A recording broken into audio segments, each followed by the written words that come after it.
26 नवेम्बर 2008 संध्यार सबुदिन पर जी जहाँ कम व्यस्त थे किए भी जाने ना आउ कि समय पर एम कौन है 8 जन युवक जो मैंने मुंबई सहर को कब्जा करने साधारण लोकों परी साधारण पोशाक स्पीड बोर्ड रे बसी बाध्यता पार्क रे ओह्लैथिले। यह युवक मैंने एत साधारण देखा सत्वे स्थानीय लोकों मन में सन्देह होता। ये 8 जन को देखला लोकों भितर जड़े भारत तमर नामक व्यक्ति को किसी अजब लगी से सांगे सांगे से 8 जन को अटकाई पचारे तमें किए एठारे कौन करुछ आ कुआड़ जाउछ। सेमानक मध्य जड़े डरी जाई कहला मु स्टूडेंट एठारे पढ़ा आसी किंतु आउ जड़े रागी जाई कहला निज काम उपर ध्यान दिए। अंधार रातिर एका बयसर 8टी युवक कांधरे बड़ बड़ बैग नहीं किछि न कहि सेठारु चलीगले। ये 8 जनक कथा शुणिला परे से लोकटी ए घटना विषय मुंबई पुलिस को जणाइबाकू गला किंतु मुंबई पुलिस ए कथा शुणी अवहेला कला और कौन एक्शन नेला नहीं। से दिन एक्शन न नहीं मुंबई पुलिस सबुठ बड़ भूल करथिला। समय थाउ थाउ जदि मुंबई पुलिस एक्शन नहीं थांता ताहले मुंबई से दिन मृत्युर तांडव हो न था। सेठू बाहरिला परे सेमाने दुई जन मिसी ग्रुप रे डिवाइड करी टार्गेट कर देथिबा लोकेशन आड़ को बाहरी गले। आउ हाँ सेमाने 8 जन नुह 10 जन थिले। 8 जन स्पीड बोर्ड आसीथिले आ 2 जन बस रे। एमाने एमितिका लोकेशन सिलेक्ट करथिले जेउटार अधिका मात्रा लोक थिबे। सेमाने टार्गेट करथिबा ना हेउची Taj Mahal palace hotel, ओबराइट Trident hotel, Hariman house, Chhatrapati Shivaji Maharaj terminus, Leopold cafe, कामा हॉस्पिटल, गिरोंगा चौपाटी, मेट्रो सिनेमा आखपाखर थिबा जगह को सिलेक्ट करथिले। सबुदिन पर जे जा काम बिजी थे हठात गुली चलेबा और बम फुटिबार शब्द है। यह first attack Mumbai Chhatrapati Shivaji Terminus railway station रे होइथिला। छत्रपति शिवाजी टर्मिनस मुंबई सबुठार बिजेस्ट रेल स्टेशन मध्य गोटाए। से दिन पाटना जीवा ट्रेन किछि घंटा डेरी रे चलु थाए। यात्री माने केबे स्वप्न सुधा भाबी नथिबे जे ए डेरी सेमानक पई मृत्युर कारण होई पारे। से दिन ट्रेन टिके लेट थिबा जगो स्टेशन रे अधिक लोक थिले। से 10 जनक मध्यरु इस्माइल खान और अजमल खसाब ए 2 जन युवक गोटे साथ स्टेशन रे पहुंचिले और एक भयंकर दृश्य को जन्म देले जहाँ केबे भी केही भी अनुमान करि परिबे नाही। सेठारे पहुंचला परे AK-47 समस्त ऊपर को गुली चलेबा आरंभ करदेले। रेलवे स्टेशन रे जो लोक माने थिले सेमानक भाबिबाकू भी समय मिलिलानी सेमानक ऊपर किए फायरिंग करूछ और काहेकि करूछ। चारिआडे गुलीर वर्षा और चित्कार शब्द सुबिला। बारंबार गुलीर शब्द और बोमार धमाकारे लोक माने डरी जाई धाइबाकू आरंभ कले। जहाँ को जो जगह मिलला से सेठारे लुचि गला। स्टेशन रे एते जन को गुली बाजिला परे भी एमाने एमिति फायरिंग करुथांती जेमिति वीडियो गेम खेलुछंती। ए 2 जन आतंकवादीर गोटे ही लक्ष्य जहाँकि मुंबईर सबुठार biggest rail station Chhatrapati Shivaji Terminus रे सबुठार अधिक लोकों मृत्यु। रेलवे स्टेशन काम करथिबा पुलिस कर्मचारी किछि भी डिसीजन नहीं पारु नाहांती। तथापि 2 जन आतंकवादी को प्रतिरोध करिया पई रेलवे पुलिस समस्त प्रकार प्रयास करथिले किंतु सेमाने आतंकवादी आगरे हार मानिगले कारण आतंकवादी पाखरे विभिन्न प्रकार मशीन गन थिला।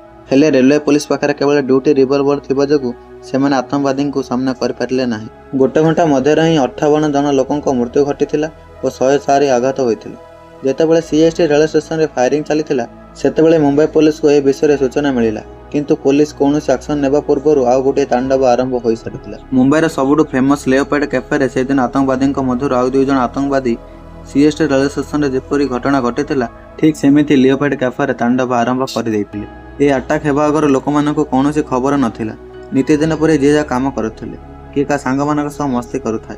सेतिक बेले 2 जन बड़ बड़ मशीन गन धरी कैफे भीतर को एंट्री कले और आखि बंद करी फायरिंग करबा आरंभ करदे। एही फायरिंग पर कैफे रे बसिथिबा लोक चाहेंके भी बंची पारिले नाही जा फल रे केते विदेशी और भारतीय माने मृत्युवरण करथिले। बारंबार मुंबई रे 2टी अटैक हैला पर मध्य एठारे मामला अटकिला नाही। एबे तो आरंभ होइथिला आउरी केते बड़ बड़ आक्रमण बाकी थिले सेथिरे आउरी शह शह लोकंकर जीवन जीवार बाकी थिला। लियोपोल्ड कैफे पर 2 जन आतंकवादी मुंबई रे ताज होटल आड़ा को चली गले। ए 2 जन जीवा आगर एमानक गैंग रो 2टी मेंबर सेटारे पहुंची सारिथिले। मुंबई रे अचानक एमिति फायरिंग हेबा जोगो जे जा घर रहबा मन कले के भी बाहर को बाहरिले नाही। प्रत्येक मिनिट रे नुआ हेडलाइन खबर एते वायरल हेबा को लागिला प्रसिद्ध मुंबई को किछि घंटा पय बंद कर दिया गला। स्टार्टिंग रे मुंबई पुलिस को लागुतला या गोटे गैंग युद्ध होइतिबो किंतु किछि समय पर पुलिस मते जानि पारिले कि एहा कोनोसी गैंग युद्ध नुहे बरम आतंकवादी आक्रमण। 10 जन आतंकवादी मध्य 2टी आतंकवादी ताज होटल आड़ को चलीगले। से दिन यूरोप पार्लियामेंट कमिटी किसी सदस्य मीटिंग ताज होटल करुथांती। से दिन मीटिंग रे गौतम अडानी मध्य ताज होटल रे थिले। मीटिंग सरिला पर गौतम अडानी बाहर को जाउथिले किंतु सेतेबेले तांको टीम मेंबर तांको आउ गोटे मीटिंग विषय रे कहिले। गौतम अडानी पुणी थर आउ एक मीटिंग पई चलीगले। एपटू एंट्री गेट रे आतंकवादी पशि सारिथिले। बड़ बड़ मशीन गन सह समस्त ऊपर फायरिंग करबा आरंभ करदेले। पुणी थरे गुली चलेबा बम फुटिबा शब्द हला। जेतेबेले गौतम अडानी टीम ए आक्रमण विषय जानि पारिले ସେମାନେ ଗୌତମ ଆଡାନୀକୁ ତାଜ ହୋଟେଲ ରୋଷେଇ ଘରକୁ ନେଇଗଲେ। ସେଠି ସେ ରାତି ସାରା ରହିଲେ। ତା ପରଦିନ ସକାଳୁ ତାଙ୍କୁ ମାର୍କ କମାଣ୍ଡୋ ଦ୍ୱାରା ଉଦ୍ଧାର କରାଯାଇଥିଲା।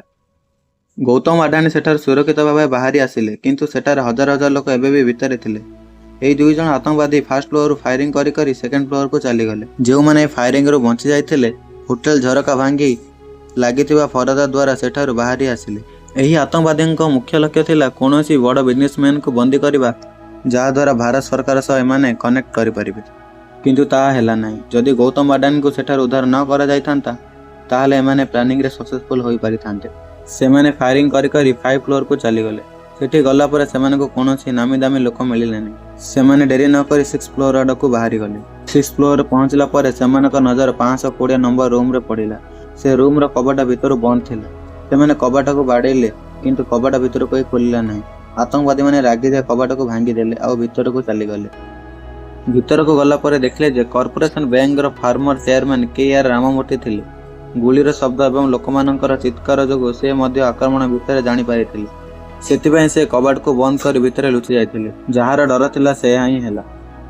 KR ରାମମୂର୍ତ୍ତି ଡରିଯାଇ ୱାସରୁମରେ ଲୁଚିଥିଲେ, କିନ୍ତୁ ପରିଶେଷରେ ସେ ଆତଙ୍କବାଦୀଙ୍କ ହାବୁଡ଼ରେ ପଡ଼ିଗଲେ। ଏପଟେ ତାଜ ହୋଟେଲ ଉପରେ ଆକ୍ରମଣ ହେଉଥିବା ସମୟରେ ହିଁ ସେପଟେ ରୋଡରେ ଯାଉଥିବା ଟ୍ୟାକ୍ସିରେ ମଧ୍ୟ ବମ୍ ବ୍ଲାଷ୍ଟ ହେବାକୁ ଲାଗିଲା। ଟ୍ୟାକ୍ସିରେ ବମ୍ ଲଗାଇବା କାମ ମଧ୍ୟ ସେ ଆତଙ୍କବାଦୀଙ୍କ ମଧ୍ୟରୁ 4 ଜଣଙ୍କର ଥିଲା। ଆତଙ୍କବାଦୀଙ୍କ ମୁଖ୍ୟ ଲକ୍ଷ୍ୟ ଥିଲା ଯେଉଁ ଜାଗାରେ ଗହଳି ଥିବେ ସେ ଜାଗାରେ ବମ୍ ବ୍ଲାଷ୍ଟ କରିବା। ଆତଙ୍କବାଦୀ ଟ୍ୟାକ୍ସିରେ ଯାତ୍ରା କରୁଥିବା ବେଳେ ଡ୍ରାଇଭରଙ୍କୁ କଥାରେ ଜଡ଼ିତ ରଖି ସେଥିରେ ବମ୍ ଲଗାଇ ଦିଅନ୍ତି ଆଉ ନିଜେ ଟ୍ୟାକ୍ସିରୁ ଓହ୍ଲାଇ ପଡ଼ନ୍ତି। ତାପରେ ମାର୍କ କମାଣ୍ଡୋ ତାଜ ହୋଟେଲ ଭିତରକୁ ଏଣ୍ଟ୍ରି କରି ବାକି ଲୋକଙ୍କୁ ସେଠାରୁ ଉଦ୍ଧାର କରିଥିଲେ। ଯେଉଁ ଜାଗାରେ ଆତଙ୍କବାଦୀ କବ୍ଜା କରିଥିଲେ ମାର୍କ କମାଣ୍ଡୋ ସେ ଜାଗାରେ ପହଞ୍ଚି ସେମାନଙ୍କୁ ସେଠାରୁ ଉଦ୍ଧାର କରିଥିଲେ।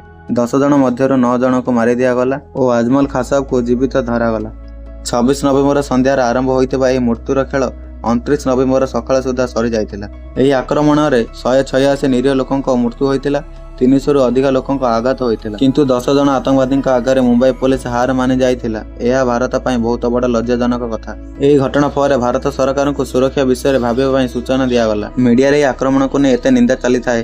ମହାରାଷ୍ଟ୍ରର ମନ୍ତ୍ରୀମାନଙ୍କୁ ଇସ୍ତଫା ଦେବା ପାଇଁ କୁହାଗଲା। କିନ୍ତୁ ଶେଷରେ ଗୋଟିଏ ପ୍ରଶ୍ନ, ଏହି ଆଟାକ୍ ପଛରେ କାହାର ହାତ ଅଛି? 2008 ମୁମ୍ବାଇ ଆକ୍ରମଣ ପଛରେ ପାକିସ୍ତାନର ଆତଙ୍କବାଦୀ ସଂଗଠନ ଲସ୍କର-ଇ-ତୋଇବାର ହାତ ଥିଲା। ଏମାନଙ୍କ ସହ ଆଉ କିଏ କିଏ ଥିଲେ ଆପଣମାନେ ଦେଖିପାରୁଥିବେ। ଏମାନଙ୍କ ପ୍ଲାନିଂ ଯୋଗୁଁ ମୁମ୍ବାଇରେ ଏତେ ବଡ଼ ମୃତ୍ୟୁର ତାଣ୍ଡବ ହୋଇଥିଲା। 10ଟା ଆତଙ୍କବାଦୀଙ୍କ ମଧ୍ୟରୁ 9ଟି ଆତଙ୍କବାଦୀଙ୍କୁ ମାର୍କ କମାଣ୍ଡୋ ମାରି ଦେଇଥିଲେ ଆଉ ଜଣକୁ ଜେଲ୍ ହୋଇଗଲା। 2 ବର୍ଷ ପରେ ମାନେ 2010ରେ ଆଉ ଜଣେ ଆତଙ୍କବାଦୀକୁ ଫାଶୀ ଦେବା ପାଇଁ ନିଷ୍ପତ୍ତି ନିଆଗଲା। ଫାଇନାଲି 21 ନଭେମ୍ବରରେ ପୁନେର ଜେଲରେ ତାକୁ ଫାଶୀ ହୋଇଗଲା।